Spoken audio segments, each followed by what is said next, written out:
to kick off actually and get a bit of a scene setter from Mr. Gates, because this is, I know, a topic that you've spoken on again and again. You were ahead of the curve prior to the beginning of this pandemic. Where would you assess where we are today in beating COVID-19? Well,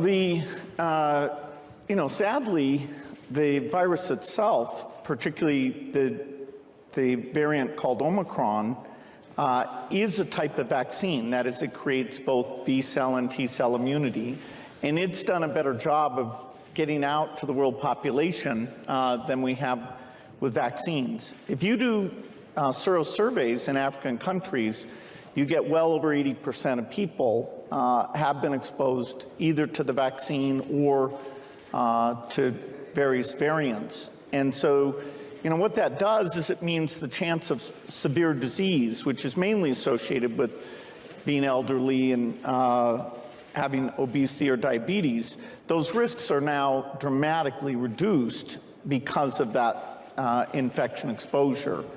And it's sad we didn't do a great job on therapeutics. Only here, 2 years in, do we have a good therapeutic.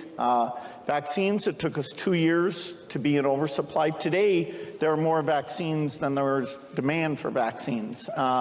And that wasn't true. And next time we should try and make it, instead of 2 years, we should make it more like 6 months, which certainly some of the standardized platform approaches, including mRNA, would allow us to do that. So, it took us a lot longer this time than it should have.